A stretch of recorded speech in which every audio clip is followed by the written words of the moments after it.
Erev Tov B'Shem Hashem, Naaseh Ve'Natzliach. Nous sommes ce soir le jeudi 10 du mois d'octobre dans la série des cours La vie du juif. Et nous sommes déjà, puisque nous sommes le soir, le 9 du mois de Tishri. Alors dans notre liste, Be'ezrat Hashem, on vous remercie d'acheter des shurim chez nous. Shur acheté par Yosef Ben Avraham pour tous les gens qui écoutent les cours du Rav Twitou. Tiens donc, Toda Rabba. Et que Hashem accorde leur teshuva. Le Fouach Lema pour tous les malades, protection de tous nos chayalim, pour tout le peuple d'Israël, libération de tous les otages, et la venue du Melech HaMashiach avec la Géoula et la paix dans le monde. Yosef Ben Avraham, Toda Rabba. Toda Rabba, d'abord de vouer ce shiur pour toutes les personnes qui écoutent les cours du Rav Twitou, Mamash Toda Rabba. J'espère être un jour digne de ces belles paroles, et que mes cours vous apportent beaucoup de réconfort, de connaissances et surtout de changement dans la vie. Le but d'un shiur, c'est de changer. Si on dit que c'était super et qu'on ne change rien, c'est qu'on a fait exactement un bon film. Un film, ça ne change pas les gens. Ça fait passer des bons moments éventuellement. On vole l'esprit pendant quelques heures à une personne. En tout cas, Toda Rabba, à ce tzaddik Yosef Ben Avraham, Sheshem Verechoto Bechol Asher Lechaim Tovim Shalom Leman Shemo Be'ahava. Tout a été dit. Donc, on commence tout de suite notre shiur dans cette série de cours où j'insiste de façon pathétique à dire, écoutez-les du début à la fin. C'est notre 19e cours, celui-ci, dans la série de la vie du juif, où nous avons parlé à peu près des sujets principaux que nous rencontrons au fur et à mesure de chaque journée, de chaque semaine, chaque mois et chaque année, dans le Tikkun de Rabbeinu Nissim, dans Chazarat du Shacharit de Yom Kippourim, où nous allons taper sur la poitrine, certes à Kippour, mais dedans, le Seder de l'ordre, si vous voulez, l'ordonnance de Rabbeinu Nissim ici, il est vraiment très important. Pourquoi ? Parce qu'il relève de tous les points sur lesquels, autour de cela, tournent les autres défauts ou qualités et ordonnances divines que nous devons respecter au fur et à mesure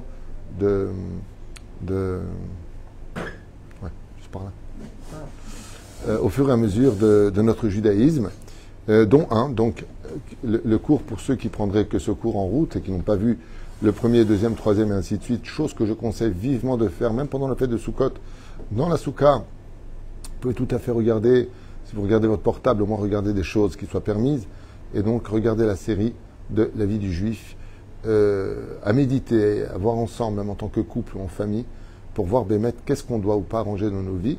Il y a beaucoup de morale dans ces cours, il y a beaucoup d'alachot aussi qu'on apprend au fur et à mesure qu'on évolue. Et donc nous sommes avec la lettre Kouf, qui dit Kishinu Orev, Lamrot Atochacha Onesh. Kishinu Orev veut dire nous avons raidi notre cou, notre nuque, nous l'avons raidi. Chazal nous dit ici, Mazotumaret Kishinu Orev. Il dit mais combien de coups te faudra-t-il? Combien d'épreuves te faudra-t-il? Combien de souffrances devrais-je t'infliger pour que tu comprennes et que tu arrêtes? Zeperush Savar Kishinu Orev, comme c'est marqué dans la Torah, qui am keshe oref ou.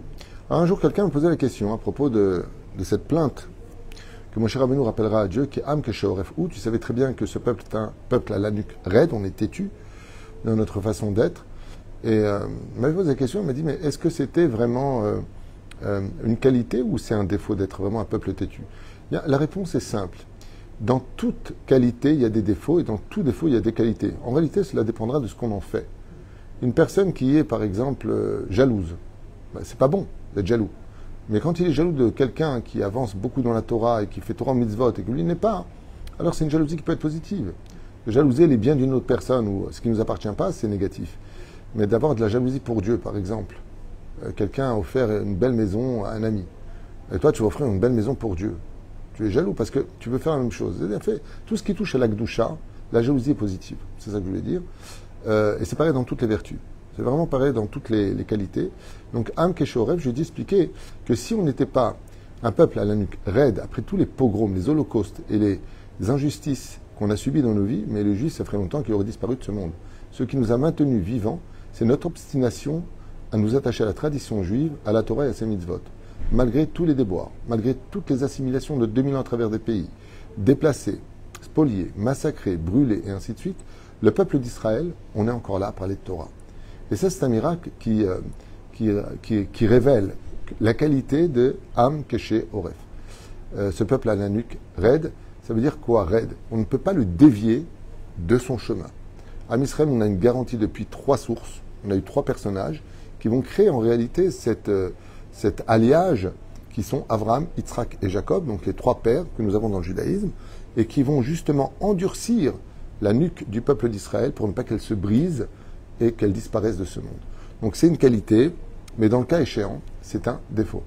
D'être têtu dans la vie, ça peut être valable que quand on est dans la vérité, celle de Dieu et pas la tienne, dans la halakha, dans les lois, celle de Dieu et pas la tienne, celle des chachamim, et dans la moralité, celle qui ne tuera pas les autres ou n'empêchera pas les autres d'exister. Donc c'est très important de vivre cette dimension, l'ambrot atochacha ve'onesh. Malgré le fait que je vous ai mis à l'épreuve, que je vous ai mis en garde, vous persistez à perdurer dans votre défaillance ou votre manque de responsabilité en tant que juif, où vous aviez juré fidélité au Créateur du monde le jour du don de la Torah. Et c'est pour cela d'ailleurs que nous avons la fête de Simchat Torah en Israël qui clôture. Il y a Shmini Atzeret, bien sûr, puis il y a Simchat Torah. En Israël, c'est les deux en même temps. Et pourquoi ça clôture un petit peu? Parce que après avoir fait tout ce qu'on a fait, on finit la Torah et on dit à Dieu, on veut la recommencer. Mais on ne veut pas la recommencer avec des dettes, on veut la recommencer propre. C'est pour ça qu'il y a Kippour. Kippour, on met les pendules à zéro et on recommence Bereshit, Shemot, Vaikra, Bamidbar et Devarim en repartant d'une nouvelle base. Donc voilà, c'était pour le mot Kishin au rêve. C'est bien d'être têtu quand on a raison. Hein. Quelqu'un qui veut te convertir à une autre religion, il faut être têtu, il faut croire toi-même en tes propres valeurs. Mais le fait d'être têtu aussi peut t'aveugler de certaines réalités ou vérités, plutôt, qui auraient dû te remettre en question. Il y a une chose que je ne comprendrai jamais. On m'a montré à 16h aujourd'hui une vidéo, on dira tout qu'est-ce que vous pensez à un scientifique. La personne est complètement athée. Elle parle très bien le français, pas de problème. Mais j'étais en train d'écouter, et bon, il ne se rend même pas compte que quand il parle de Dieu, mais il lui donne un autre nom. Il appelle la nature. La nature a créé l'homme, la nature a ses défauts et ses qualités. J'aimerais bien que tu me parles des défauts de la nature, parce que les seuls défauts de la nature, c'est ce que l'homme en a fait. On a dénaturé la nature. C'est quand même vachement important. Je n'arrive pas à comprendre comment on peut être aussi idiot d'imaginer que, comme il a dit, le monde a été créé comme ça, par la nature. L'existence de l'homme est le fruit du hasard. C'est une créature comme toutes les autres créatures. Mais punaise, pose-toi les bonnes questions. Quel est le but du monde? Quel est le but de ta naissance? Pourquoi tu es venu au monde? Comment le monde se serait créé? Et combien même tu te baserais sur le Big Bang?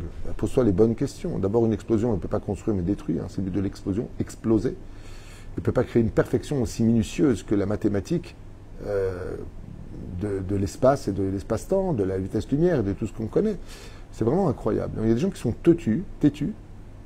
On a beau leur amener des preuves scientifiques qu'il y a une vie après la mort, comme de plus en plus de médecins et de spécialistes, de scientifiques reconnaissent qu'il se passe quelque chose sur lequel il n'y a pas de réponse, et ils te donneront toujours le joker. C'est pas parce qu'il n'y a pas de réponse que ça te donne raison. Non, il y a des moments dans la vie où il faut, jusqu'au jour où, je me rappelle, on avait un ministre ici d'extrême gauche en Israël, qui s'appelait Yossi Sarid, pour ceux qui l'ont connu. Il était ministre de l'Éducation, il a toute sa vie lutté contre la Torah, de façon à tel point que le Rav Ovadia l'avait maudit. Et après sa malédiction, bizarrement, il a disparu de la scène politique et il est tombé gravement malade de la maladie du cerveau. Donc le cancer au cerveau, il a été hospitalisé, patati patata. Puis après 2 ans où il avait disparu de la scène politique, on l'a entendu à la radio, je l'ai entendu moi-même ce jour-là, et il raconte ce qu'il a vécu dans le ciel. Son langage avait complètement changé. Vu qu'il avait une voix un peu rock, elle est devenue douce. Et il a expliqué qu'il s'était trompé. Il y a des moments dans la vie où on doit admettre qu'il faut arrêter d'être têtu et qu'on se trompe. On peut rencontrer très souvent ce genre de cas quand ta propre famille, qui t'aime, on ne parle pas de parents toxiques ou de frères et sœurs jaloux d'une société débile. On parle de gens normaux, des gens vraiment qui t'aiment. Tu leur présentes un khatan ou une kala, donc ton futur conjoint ou conjointe. Ils te disent tous. Ton rab, il te dit c'est pas pour toi. Ta famille te dit c'est pas pour toi. Et tu t'obstines. La personne se drogue, la personne fume, la personne est vulgaire, la personne fait de la prison, la personne... Ça veut dire que la tchouva n'existe pas. On te dit, regarde, pourquoi tu rentres là-dedans? Pourquoi tu te... ouais, mais il a changé, ouais, mais je l'aime, moi je crois en lui.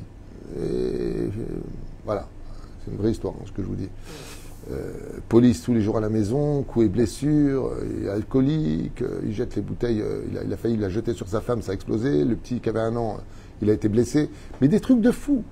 Des fois, on s'obstine et on sait qu'on va dans un mur et on y va.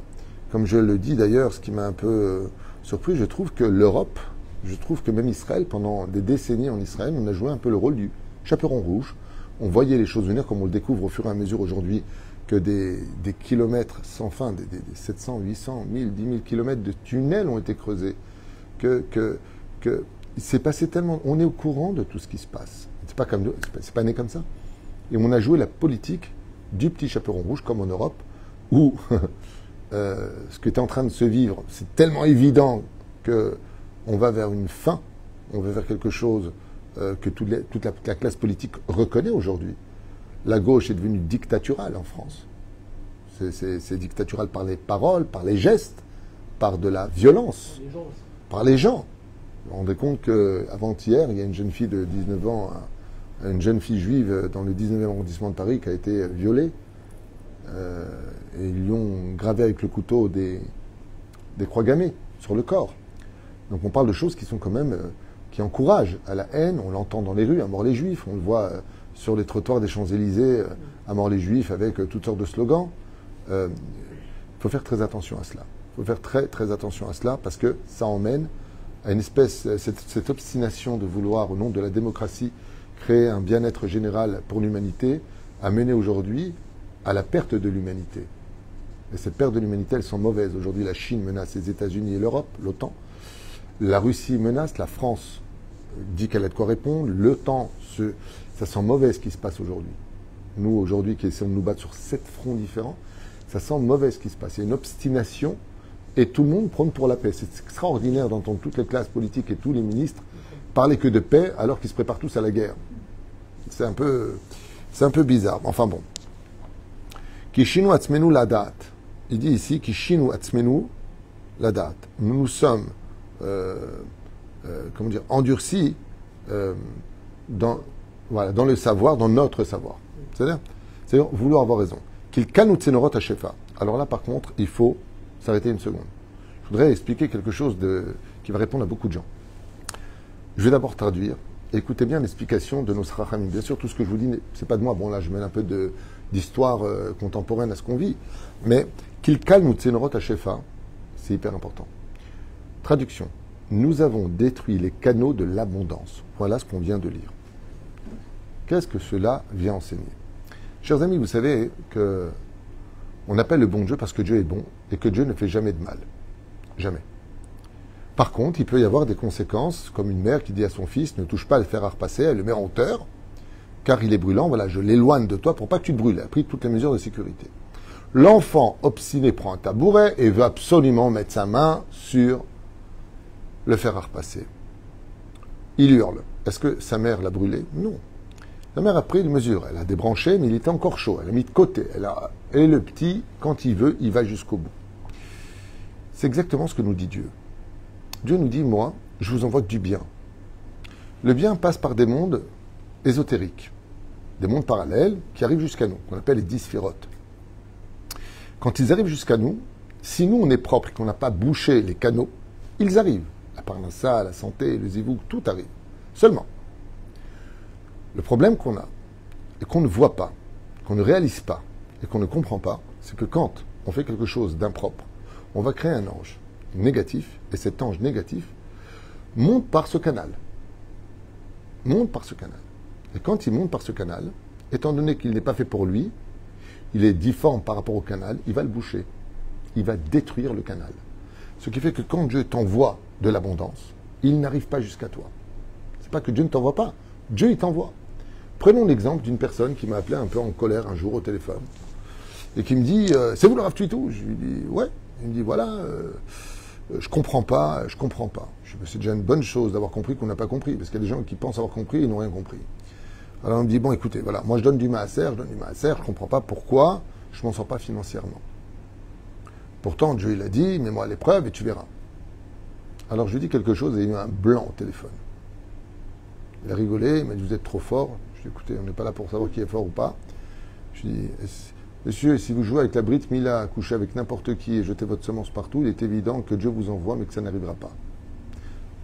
Motzi Zera Levatala, c'est les initiales du mot Mazal. Quand tu fais des erreurs avec la Brit Mila, tu tues ta parnassa. touche ta femme Nida, par exemple. C'est Pogem à Parnassa.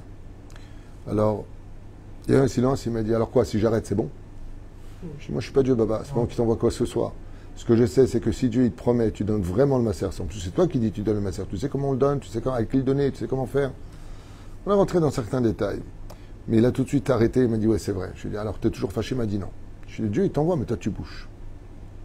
C'est comme une bouteille. J'ai soif, tiens, prends la bouteille. Ben, ça coule pas, ouvre le bouchon.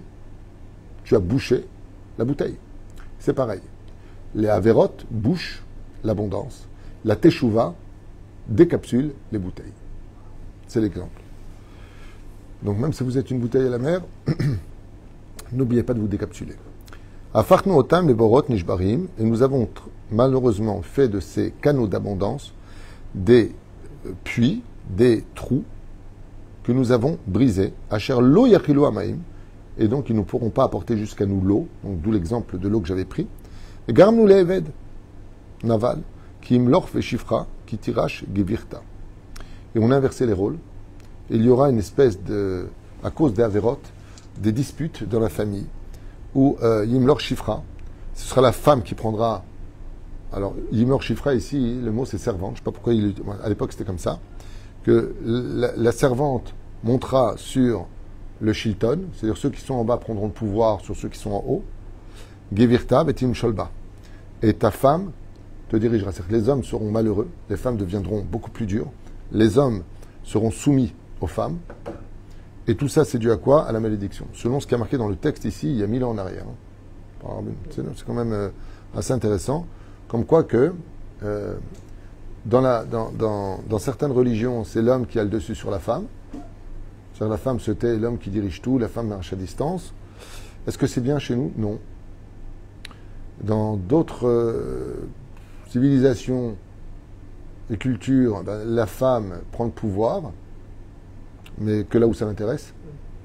Dans le judaïsme, c'est pas comme ça. La femme est à côté de l'homme. C'est pour ça que vous verrez jamais Abraham sans Sarah, Yitzhak sans Rivka, Yaakov sans ses femmes, David sans ses femmes. Dans le judaïsme, il y a toujours une femme à côté du mari. Pas en dessous, mais certainement pas au-dessus. C'est très important de le savoir. Dans le judaïsme, je dirais même que dans certains points, la femme est au-dessus de nous, à la synagogue. Elle est en haut. En tout cas, dans la Torah, la femme s'appelle Isha parce qu'elle a été prise de l'homme. Dans la Torah, une bénédiction dans un couple, c'est quand un homme fait de sa femme son égo. Un couple maudit, c'est quand la femme prend le dessus sur l'homme. À qui la faute? S'il n'y a pas d'homme, il faut bien qu'elle fasse ses responsabilités. Le problème, c'est que ça fait perdre la féminité à sa femme. Tov, en tout cas, comme il le dit ici, c'est une malédiction. Nishkeva, Ekev, Zot, Beboshtenu. Alors, malheureusement, nous n'avons pas hésité. Comment on pourrait dire Nishkeva? Oui, c'est s'allonger, d'accord, mais il dit ici Ekev Zot. Ah, ok, exactement. Beboshtenu, parce qu'on n'a pas eu honte. On n'a pas eu honte de s'habiller comme il ne le fallait pas, de parler comme il ne le fallait pas. On a perdu le domaine de la honte. Comme je vous l'ai déjà expliqué dans la Chassidoute, le Baal Shem Tov disait, tant que la honte est sur toi, ça veut dire, tu fais une bêtise, tu as le droit, on est humain, mais tu as honte.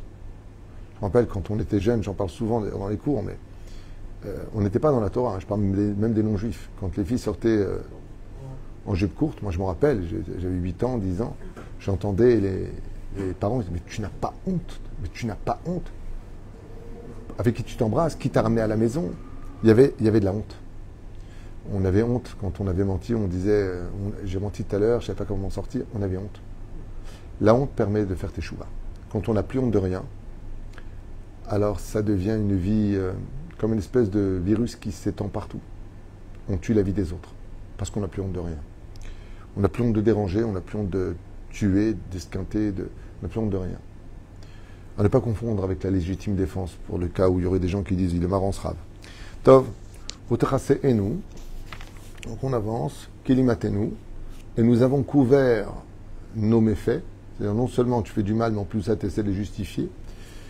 Qui avonotenu itu ele upshaenu et richu kitsenu vechatotenu manu atov mimenu.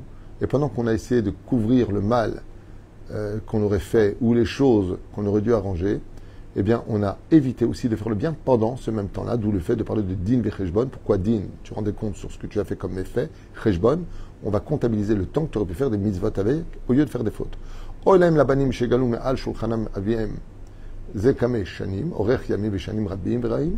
Malheur à toutes ces générations qui n'ont pas reconstruit le temple, car ils ont quitté la table du roi des rois, donc on parle de Dieu.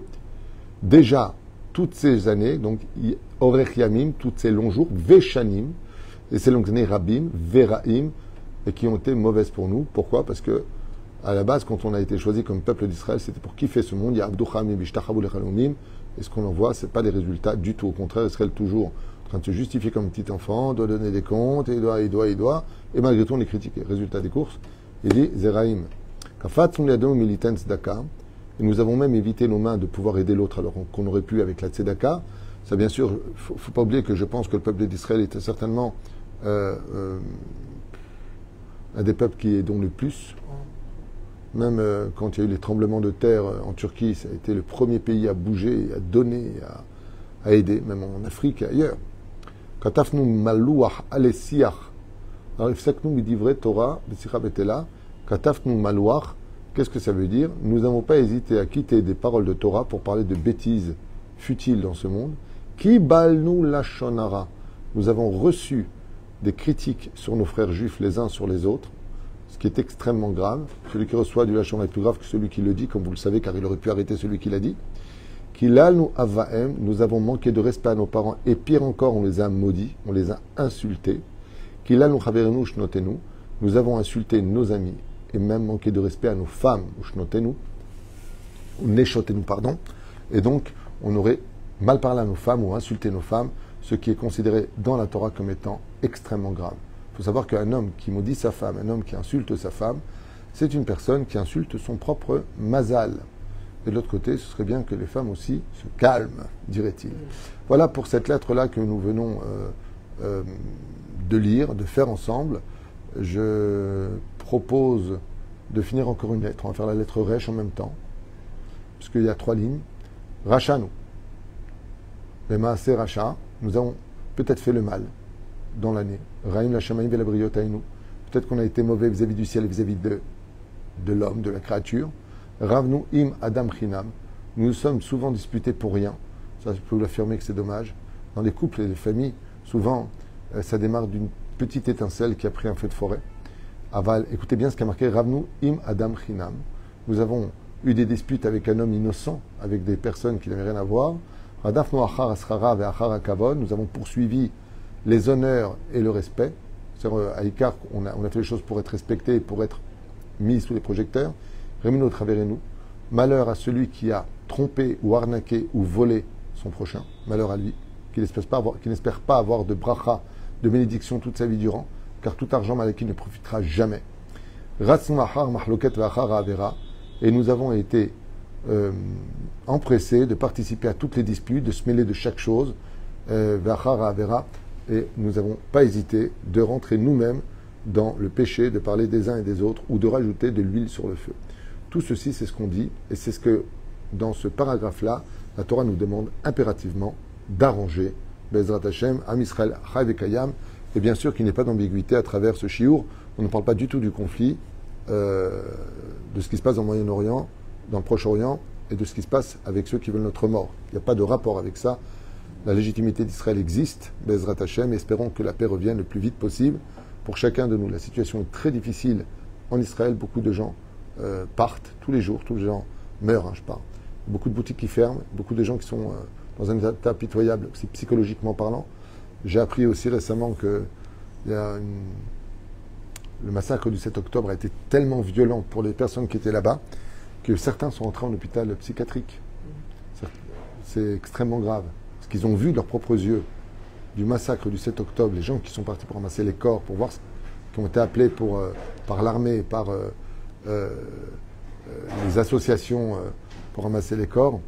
Moi, j'ai un ami aussi qui m'a dit qu'il était là-bas et qui m'a raconté qu'à la Chevra Kadisha ici, il l'a pas mis, il n'est toujours pas remis des images qu'il a vues.